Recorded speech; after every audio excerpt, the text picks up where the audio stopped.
Buenas tardes a todos, mi nombre es Agustina Furlan. Hoy vamos a hablar de la responsabilidad de los peritos. Como sabemos, el perito es un auxiliar del Poder Judicial, del juez, un experto en el área del saber, y como cumple una función tan importante dentro del proceso, obviamente que en caso de incumplimiento de alguno de sus deberes, va a tener distintos tipos de responsabilidades. En primer lugar, y como introducción, vamos a comentar 3 casos que fueron subidos al aula virtual del Centro de Capacitación Judicial y luego nos vamos a meter de lleno en lo que es la teoría y las distintas responsabilidades que tiene un perito.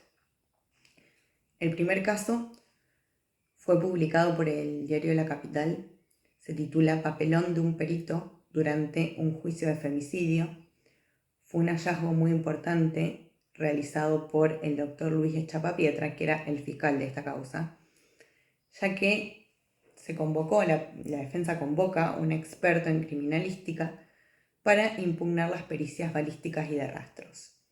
El señor fiscal se da cuenta de que esta persona, este perito, tenía una causa en San Juan y a la vez había estafado a varias personas en distintas provincias. ¿Qué hacía él? Daba cursos y diplomaturas que eran apócrifos. Decían ser de la Universidad Católica de La Plata, pero no estaban avalados por la misma. Estafó a decenas de policías, gendarmes, miembros de la fuerza.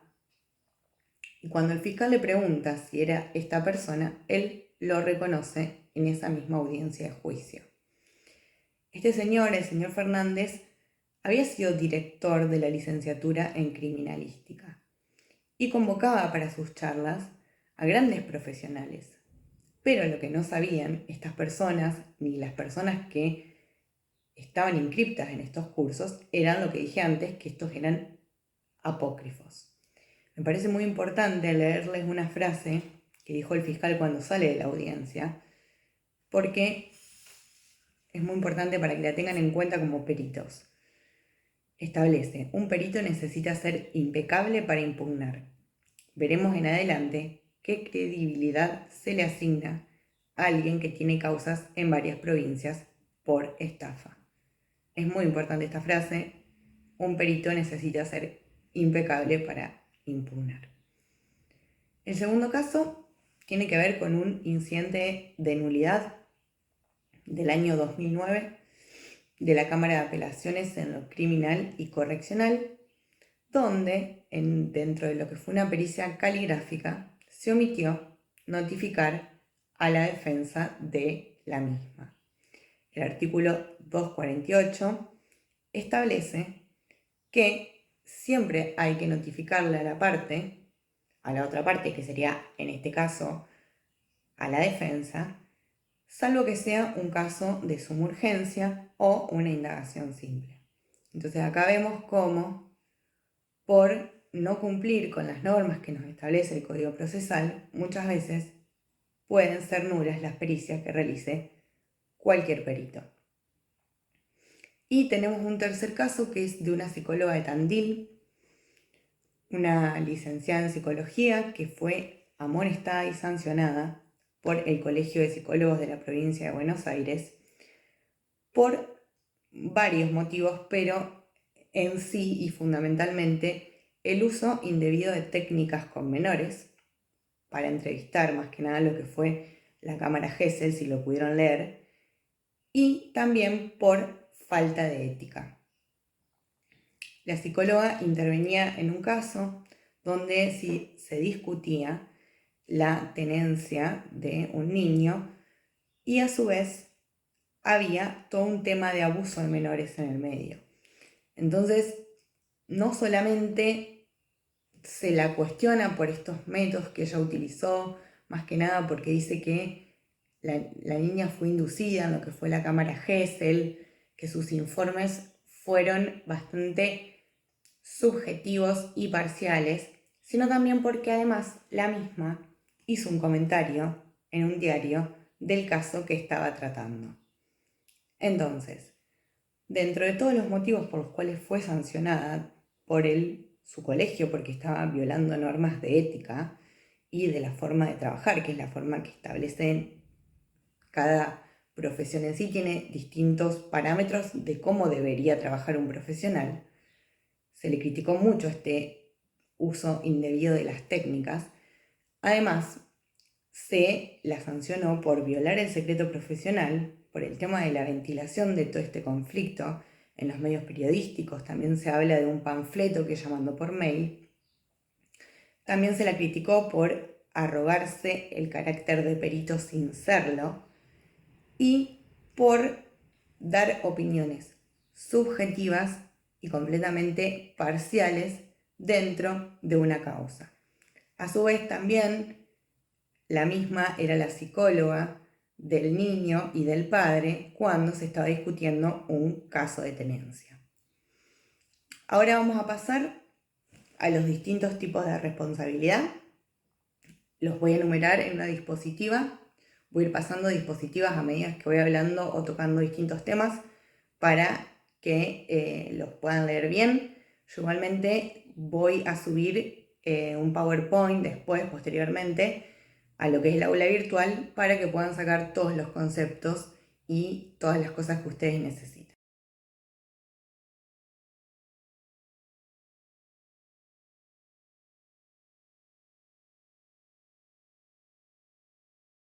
Bueno, ahora sí nos vamos a meter de lleno en la temática prometida, que es la responsabilidad del perito.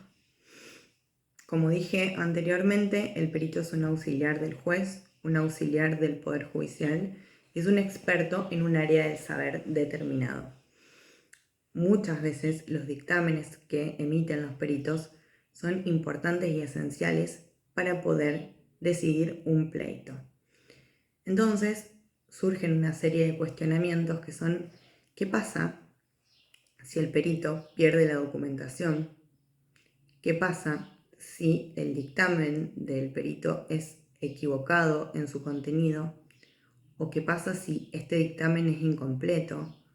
¿O si se entrega fuera de término? ¿O si directamente no se entrega al juez? Todas las actividades que nosotros realizamos en nuestra vida nos imponen que cumplamos con ciertos deberes. Y si no se cumplen con estos deberes, va a generar una responsabilidad.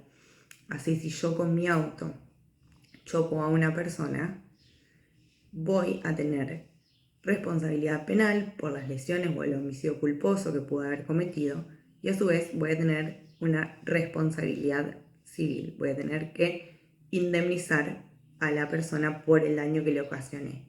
¿Y esto por qué? Porque está establecido en el Código Penal y en el Código Civil. Asimismo, el perito también tiene que cumplir con ciertos deberes, porque si no los cumple va a tener distintos tipos de responsabilidades. Estos deberes que tiene que cumplir el perito están en el Código Penal, en el Código Civil, en los códigos de ética que tiene cada profesión y a su vez en el Código de Procedimientos. Y de ahí van a surgir las 4 responsabilidades de las que nosotros vamos a hablar. En primer lugar, la responsabilidad penal. Frente a ciertos incumplimientos del perito, estos pueden constituir delitos. Por ejemplo, si falsifica documentos o si falsea su dictamen. En estos casos corresponde una responsabilidad penal, es un delito. Después tenemos la responsabilidad civil. El incumplimiento del perito puede ocasionar un daño a terceros o a las partes, y en este caso podrá ser demandado por una acción de daños y perjuicios. A su vez, tiene una responsabilidad procesal. El perito actúa dentro de un proceso judicial, por ende se tiene que adecuar a las normas que el Código Procesal establece.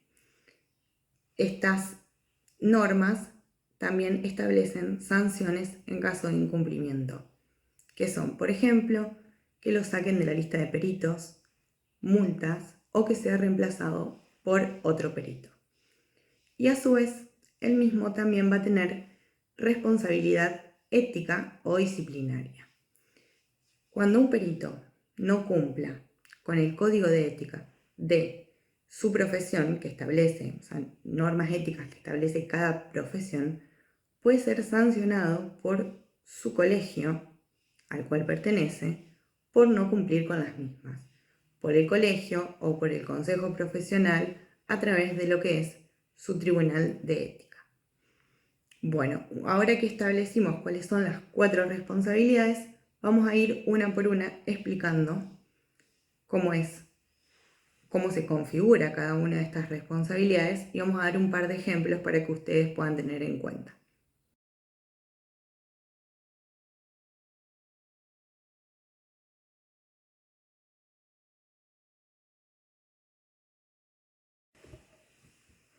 Bueno, vamos a comenzar por la responsabilidad civil. Como ya dijimos, cuando el perito no cumple con sus deberes, sea un incumplimiento por parte de este que genera un daño a las partes litigantes o a terceros, puede ser demandado por una acción de daños y perjuicios. Esta acción es una acción autónoma que sirve para determinar si hubo responsabilidad civil y a su vez para la reparación de los perjuicios que ocasionó su conducta.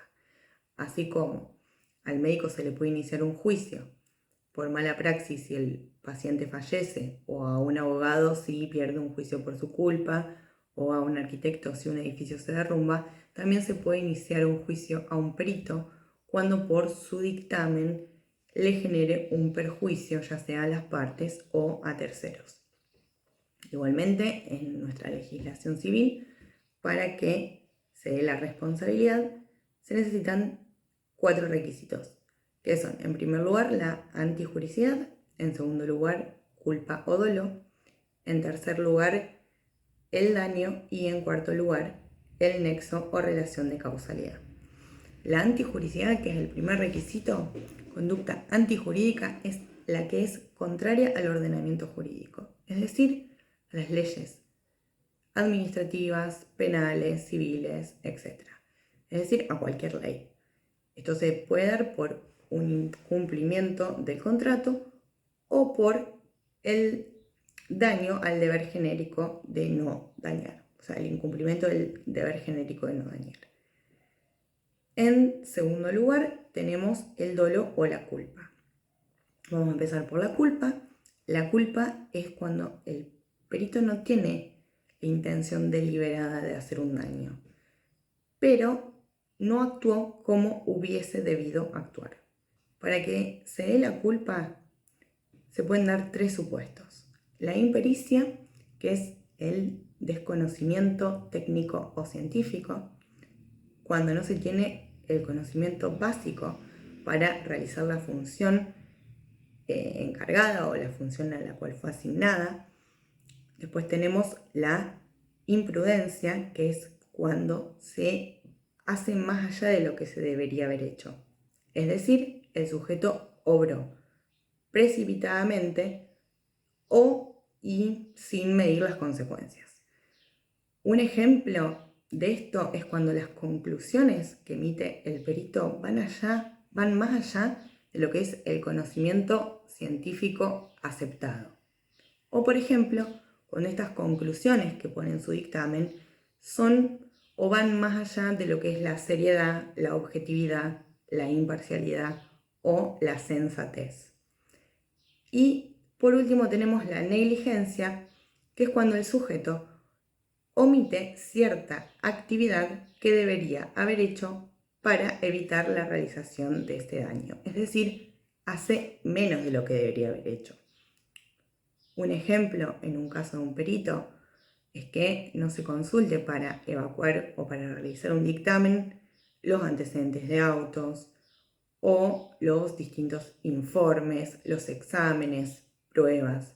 Por ejemplo, un perito médico tiene que realizar una pericia y en vez de ver al paciente, estudiar al paciente, se queda solamente con sus informes. Ahí es el claro ejemplo de que está haciendo menos de lo que se debe. Ahora vamos a pasar entonces a lo que es el dolo. El dolo es cuando el perito actúa con intención de dañar, es decir, a sabiendas. Es una inejecución maliciosa. ¿Cómo se valora la culpa? Que es la que hablamos antes. Acuérdense, la culpa es la que dijimos que se tenía que realizar con imprudencia o negligencia o impericia. La culpa se valora en nuestra legislación, se llama valoración en concreto. ¿Qué significa esto? Que hay que ponerse en el lugar del perito a la hora de realizar el dictamen. Vamos a un ejemplo para que les sea más fácil. ¿Cómo sé yo si un perito actuó con culpa, si lo tengo que valorar? Si un perito necesita una tomografía para realizar un examen porque puede ser más preciso, pero nadie puede pagar esa tomografía, ¿cómo tiene que juzgarse a ese perito? Se compara, en primer lugar, la conducta que tuvo el perito con la conducta ideal que debería haber tenido el perito y con las circunstancias, el modo, el lugar con el que se realizó la pericia. Yo no puedo decir que el actuar del perito fue negligente porque no se tuvo esa tomografía. No es algo que yo pueda imputarle al perito. O sea, tengo que juzgar el dictamen del perito en el caso concreto. ¿No se podía pagar la tomografía? Bueno, ¿cómo ese perito hizo ese examen con las cosas o con los elementos que tenía en ese momento a mano? No es algo que yo pueda decir, actuó con culpa, fue negligente. ¿Estamos? Entonces, la valoración de la culpa siempre se hace en el caso concreto. Se compara, se pone en el lugar del perito. Vamos al tercer punto, que es el daño. El daño se genera cuando hay un perjuicio en las cosas, en los derechos o en la persona. Es decir, el accionar del perito generó ese perjuicio en cualquiera de estos tres supuestos. El daño también se va a valorar en concreto. Vamos a un ejemplo. Un perito calígrafo realiza una pericia donde dice erróneamente que una firma corresponde a una persona, pero en realidad no es así, corresponde a otra. El juez no lo toma en cuenta al momento de fallar. ¿Por qué? Porque era un accidente de tránsito y esa pericia no era necesaria en ese caso. Entonces, la pregunta es, ¿hay daño a las partes o a terceros en este caso? No hay daño. ¿Por qué? Porque no está afectando, su pericia no está afectando o no está haciendo que la sentencia sea perjudicial para alguna de las partes. Entonces acá se valora el daño concreto y real en el caso. ¿Qué significa esto? Que si esa pericia era de un juicio donde era fundamental saber de quién era esa firma, por ejemplo, sí hay un daño, pero no en este caso. Entonces lo vamos a valorar también cuando hay una afectación concreta en alguna de las partes. El daño puede ser de tres maneras. Patrimonial, en realidad puede ser de muchas maneras, pero vamos a explicar las tres principales que tienen que ver con todo lo que significa o lo que es la pericia. Patrimonial, moral o pérdida de chance. La patrimonial se divide en daño emergente y lucro cesante. El daño emergente es cuando hay una disminución real y efectiva en los bienes o en los derechos de una persona. Entonces, un ejemplo, un juicio que se pierde por culpa del perito, por el dictamen erróneo del perito, y yo tengo que pagarle los honorarios al abogado de la parte que perdió. Me está generando un daño en mi patrimonio. Eso sería un ejemplo de daño emergente. Lucro cesante es la ganancia que yo dejé de percibir por ese dictamen erróneo. Por ejemplo, un perito médico que analiza a un paciente y no determina su incapacidad, y eso me genera una pérdida porque no me van a pagar la indemnización que me corresponde. Después tenemos el daño moral, que tiene que ver con el sufrimiento, con una afectación moral de la persona. Un ejemplo es una pericia psicológica que determina que hubo abuso, por ejemplo, entre un padre y un hijo y en realidad no lo era o no había, y eso me genera un daño que tiene que ver con la parte sentimental de la persona. Y por último está la pérdida de chances, que es cuando, por ejemplo, por un dictamen de un perito, se pierde un juicio. Es la pérdida de la esperanza, de una chance, de la esperanza que tenía la persona, por ejemplo, depositada en ese juicio. Es una pérdida de una ganancia.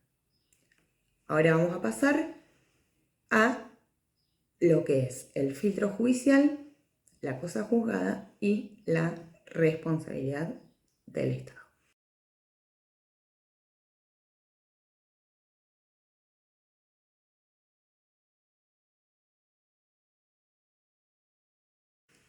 Dijimos entonces que frente al incumplimiento de determinados deberes se puede ocasionar un perjuicio a terceros o a las partes litigantes, y frente a esto hay una acción de daños y perjuicios para poder determinar la responsabilidad civil. Ahora bien, ¿qué es la responsabilidad civil o en qué consiste? Es una obligación que recae sobre el sujeto que produjo el daño a los fines de repararlo, ya sea en naturaleza, reconstruyendo lo dañado, o en un equivalente económico que sería una indemnización en dinero. Ahora bien, cuando a una persona se le ocasiona un daño por una pericia, ¿quién es el responsable de este daño? Y ahí viene el problema del filtro judicial. El filtro judicial consiste en que la pericia autónoma, o sea, la pericia por sí sola, no decide el pleito, sino que es el juez el que va a decidir, en última instancia, si va a tomar esa pericia o ese dictamen que elaboró un perito para determinar el resultado del proceso o para emitir su fallo. Entonces, hay tres teorías de acuerdo a ver quién tiene esa responsabilidad en el caso, si es el juez o si es el perito. Y una teoría donde establece que son ambos. La primera teoría dice que el responsable es el perito. ¿Por qué? Porque es el autor material de la pericia. Incluso establece que el juez sería una víctima también de esta pericia y que toma intervención con posterioridad a la misma en el proceso. Después tenemos otra teoría que dice que el responsable del daño es el juez, porque él, por medio de su sana crítica y de su lógica, es quien va a decidir si la incluye o no la incluye dentro de su sentencia, si se basa en ella o no se basa en la misma. Acá no se daría el nexo de causalidad, que es el requisito número 4 que establece la responsabilidad civil entre la pericia y lo que es el daño. Y por último, tenemos otra teoría que lo que dice es que la responsabilidad es de el juez y del perito. Algunos dicen que es solidaria, otros dicen que es compartida. Se ha llegado a plantear en la doctrina la posibilidad de que posteriormente el juez pueda reclamar al perito o el perito al juez según el perjuicio que le ocasionó. Entonces, como síntesis de esto, tenemos tres teorías para determinar quién es el responsable. Estamos en algunos autores que establecen que es el perito, otros que establecen que es el juez y otros que establecen que es compartida y o solidaria.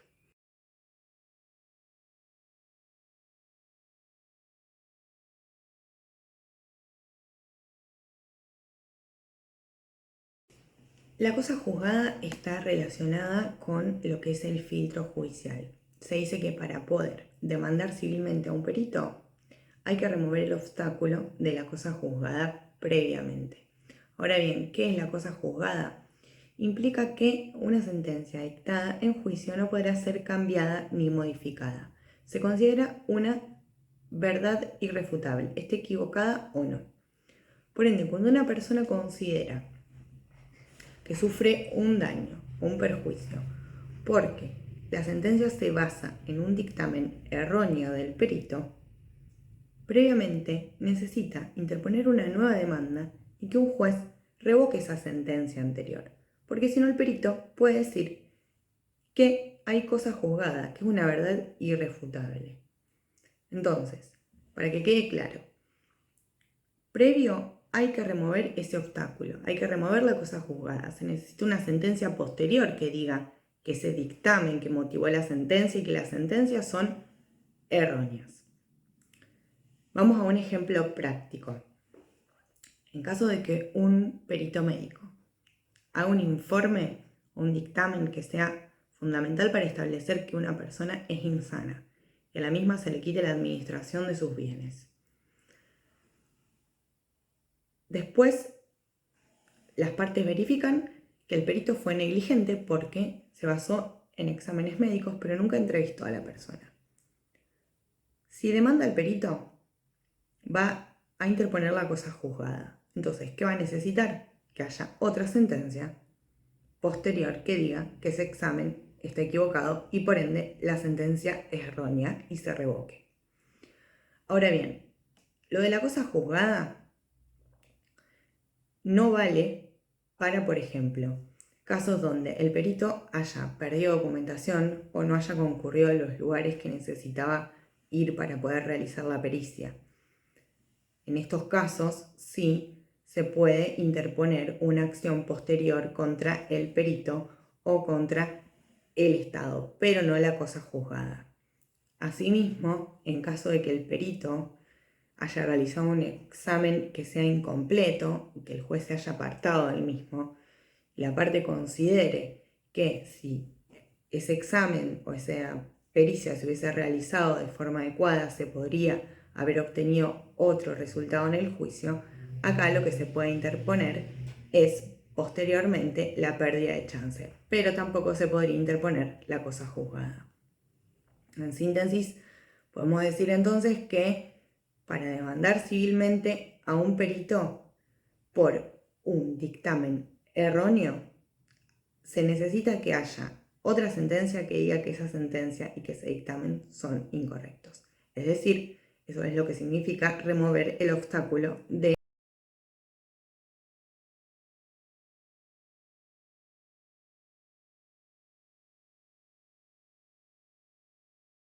Vamos a hablar ahora de la responsabilidad del Estado por los actos del perito oficial. El Estado se encarga de la función de administrar justicia por medio de su estructura o poder judicial, donde encontramos las cámaras, los juzgados, y también a través de sus operadores o agentes, que son los magistrados, los empleados judiciales, los funcionarios. Él es responsable por los daños que estos generen dentro de lo que sería su función judicial. Doctrinariamente se discute si el perito es un delegado del juez o si es un funcionario público designado para un expediente concreto o si es un profesional autónomo que tiene funciones públicas en el expediente determinado. Asimismo, también se discute doctrinariamente cuál es la reglamentación en la cual se basa la responsabilidad del Estado en relación al perito oficial.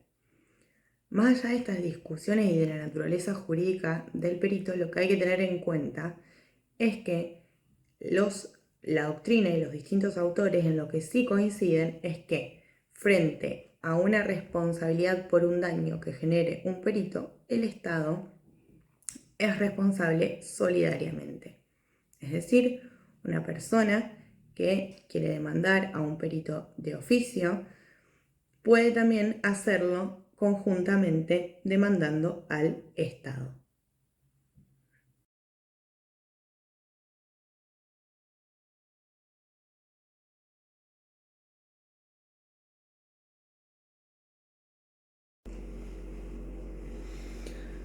Ahora vamos a hablar de los principales supuestos donde el incumplimiento de estos deberes del perito genera un daño a las partes y las mismas pueden reclamarle responsabilidad civil.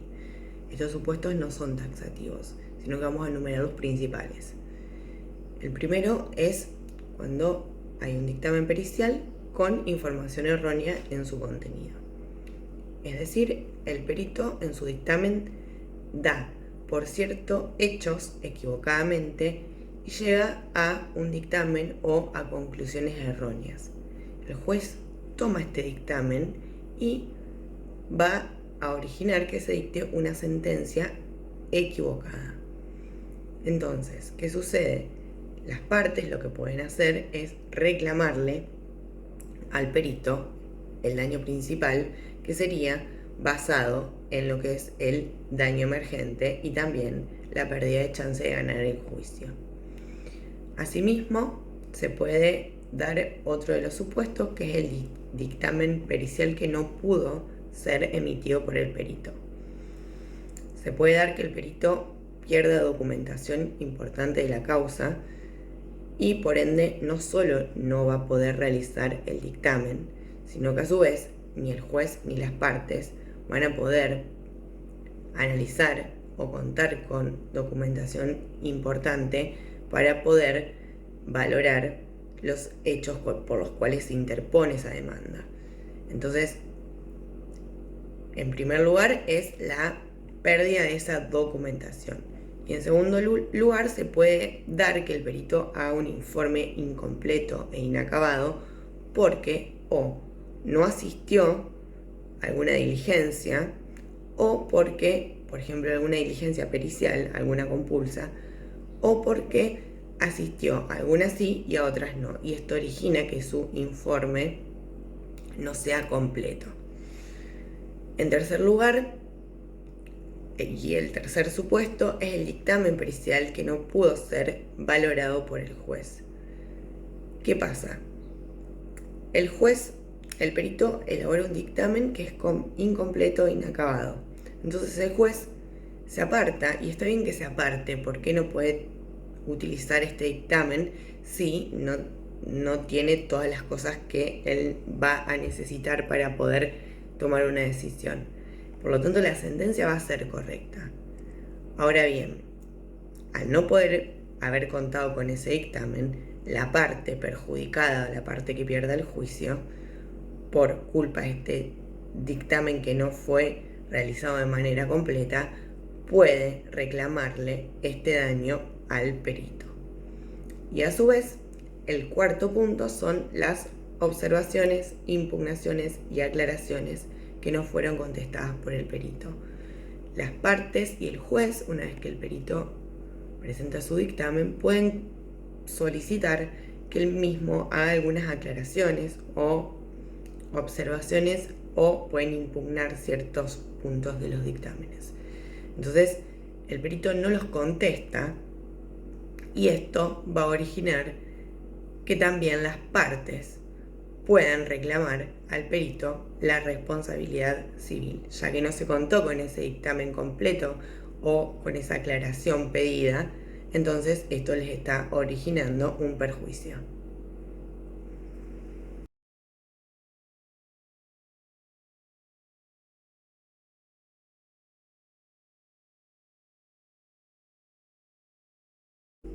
Bueno, con el punto anterior damos por finalizada la responsabilidad civil y ahora vamos a ir por la responsabilidad procesal del perito. El perito cumple una función dentro de lo que es un proceso judicial.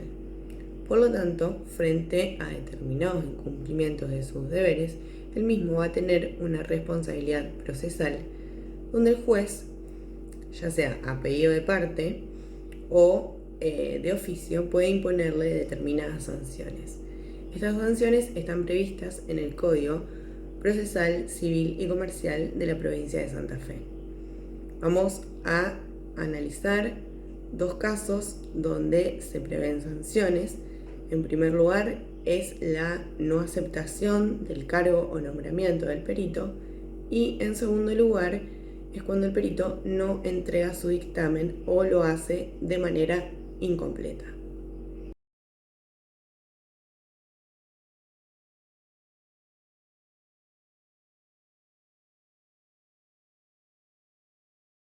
Vamos a hablar entonces en primer lugar de la no aceptación del nombramiento. El artículo 189 del Código Procesal Civil y Comercial establece que dentro de los 3 días de notificado el perito, notificación que se hace por medio de una cédula, el mismo deberá aceptar el cargo o rehusarse. ¿Por qué causas puede rehusarse a aceptar el cargo? En primer lugar, porque comprometa su honra o porque se exponga a un juicio criminal o porque implique revelar secretos artísticos, literarios o científicos. Entonces, decíamos que si en 3 días no se rehúsa o no acepta el cargo que es obligación aceptarlo, el mismo podrá ser pasible de sanciones que va a imponer el juez dentro de ese mismo proceso y que no es necesario que sea pedido de parte, sino que el juez tiene la facultad de realizarlo de oficio. ¿Cuáles son estas sanciones? En primer lugar, el mismo va a ser excluido de la lista de peritos respectivos, asimismo será excluido de la lista de peritos del año siguiente y también es pasible de multa, hasta 20 días multa. Esta sanción que se le imponga al perito es apelable y en relación. Una vez que el perito es notificado, entonces debe comparecer ante el actuario para aceptar el cargo. Si el mismo no comparece o no acepta el cargo porque se rehúsa, será nombrado otro perito en su reemplazo.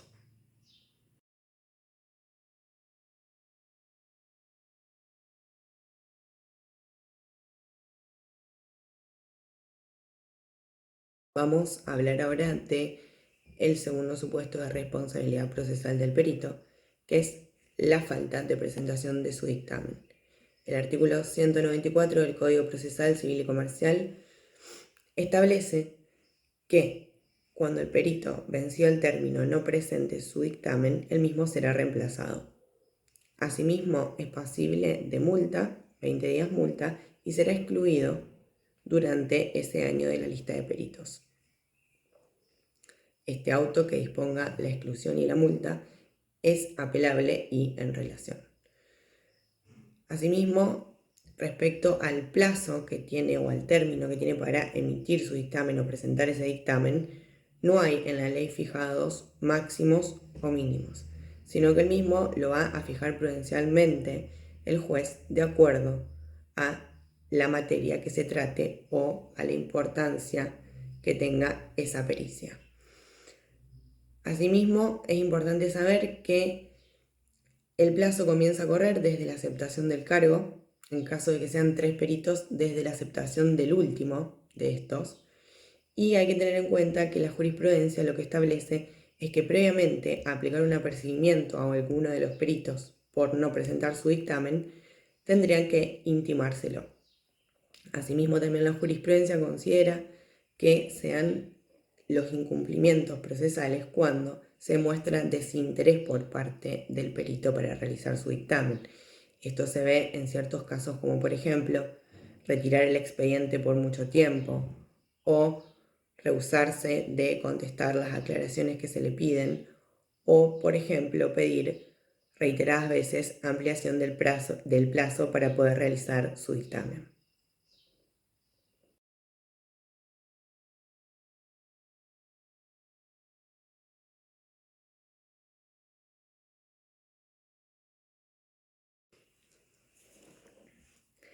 De la misma manera que hablamos que el perito tiene obligaciones y responsabilidades que provienen del Código Penal, del Código Civil, del Código Procesal, ya que el mismo dentro de un proceso desarrolla una importantísima labor, a su vez también tiene obligaciones que provienen de sus códigos de ética, de sus ciencias.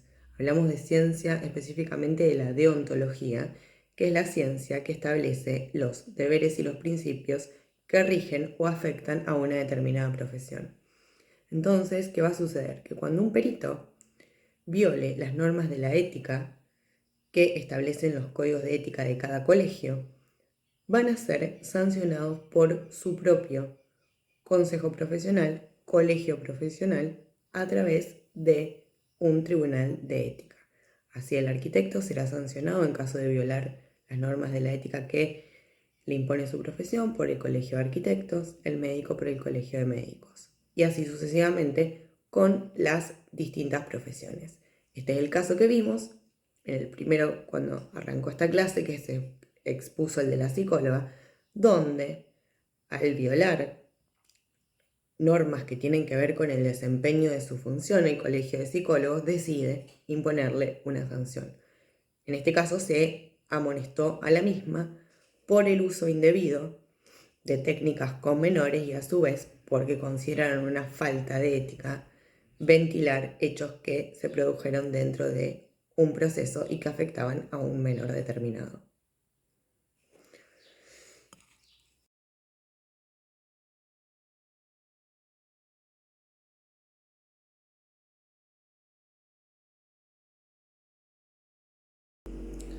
Bueno, ya hablamos de lo que era la responsabilidad civil, la ética y la procesal. Ahora vamos entrando en la última parte de esta clase que habla de la responsabilidad penal que tiene el perito. Dijimos cuando arrancamos con los distintos tipos de responsabilidades que hay ciertos incumplimientos del perito que pueden constituir o configurar un delito penal, como por ejemplo si falsea su dictamen o si él mismo falsifica documentos. En primer lugar vamos a hacer, para luego explicar los distintos artículos, una diferencia entre lo que es, o el concepto de lo que es el perito, el traductor y el intérprete. El perito es una persona que es llamada por la autoridad competente, ya sea a pedido de parte o por medio de una designación oficial, a los fines que emita un dictamen sobre una cuestión para la cual se requieran conocimientos especiales. Es un auxiliar de la justicia que ya puede ser en ejercicio de una función pública o como profesional autónomo, va a expedirse, va a elaborar un informe, va a hacer un dictamen con conocimientos en determinada ciencia, profesión, práctica, arte. Estos conocimientos son ajenos al juez. Entonces, no es su competencia, entonces necesita que un profesional de esa área emita un determinado dictamen para poder dilucidar un conflicto que se presenta dentro de lo que es el proceso. En lenguaje coloquial, el perito sería un asesor del juez. Dijimos cuando empezamos la clase que el perito era un auxiliar del Poder Judicial, que él mismo era un auxiliar del juez y que además era un experto en un saber determinado. A su vez, tenemos a los intérpretes y también tenemos a los traductores. El intérprete es quien comparece ante el juez para traducir al idioma nacional. Lo hace, es una expresión que se va a traducir verbalmente. La diferencia con el traductor es que él mismo también hace esa traducción al idioma nacional, pero él mismo lo hace en base a escritos o documentos. Esta es la diferencia entre uno y el otro.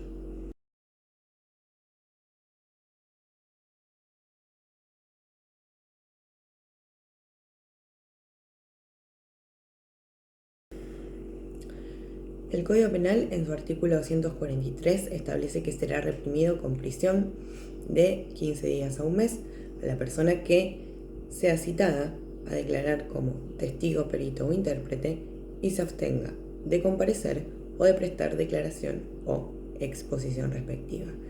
Asimismo, en caso de que se trate de un perito o intérprete, se le va a imponer inhabilitación que va a ser de un mes a un año. Esto es uno de los delitos denominados de omisión. Hay una inactividad por parte del sujeto. ¿Qué busca el Estado con estas sanciones? Que el proceso se pueda desarrollar con total normalidad, que se haga una correcta administración de justicia, que el proceso pueda tener todos los testimonios o los peritajes necesarios para poder decidir la cuestión. Así, un ejemplo, justo estamos hablando de responsabilidad penal. En caso de que un perito balístico no comparezca a un proceso donde se discute una aportación ilegítima de arma de fuego, lo que hace es privar al juez y a las partes de un dictamen que seguramente va a ser muy importante dentro de ese caso. Asimismo, también sucede, por ejemplo, en el caso del médico forense, para determinar por medio de su dictamen si hay lesiones o, en caso de un homicidio, cómo fue la muerte de la persona. Por eso el Estado lo que busca es que, por medio de estas sanciones, que si la persona no comparece y no cumple con esta carga, sancionarlo, y si además es un profesional en un área del saber como es el perito o el intérprete, se le va a imponer una inhabilitación.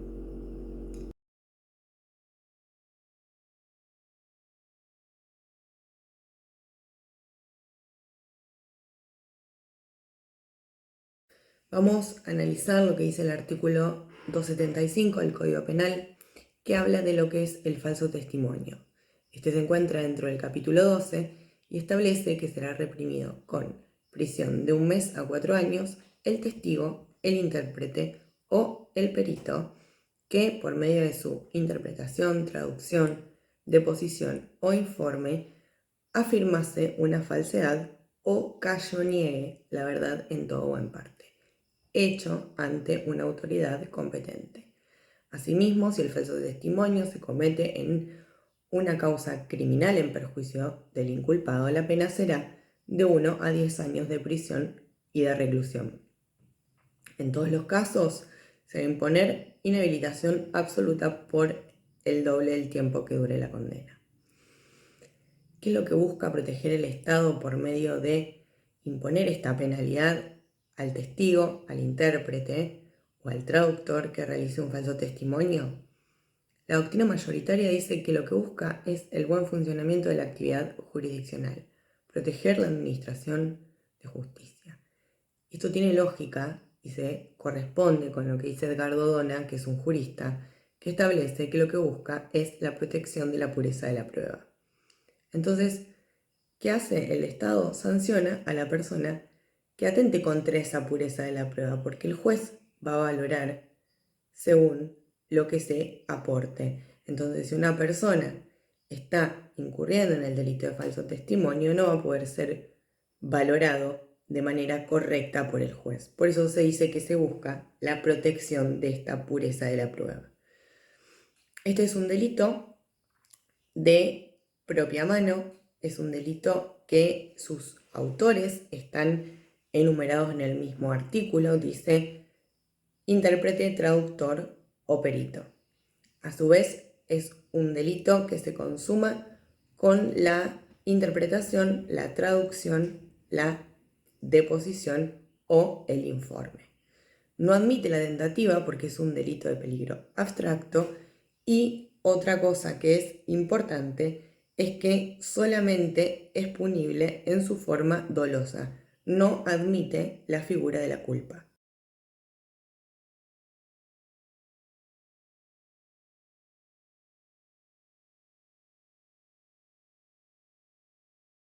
Bueno, llegamos al final de esta clase.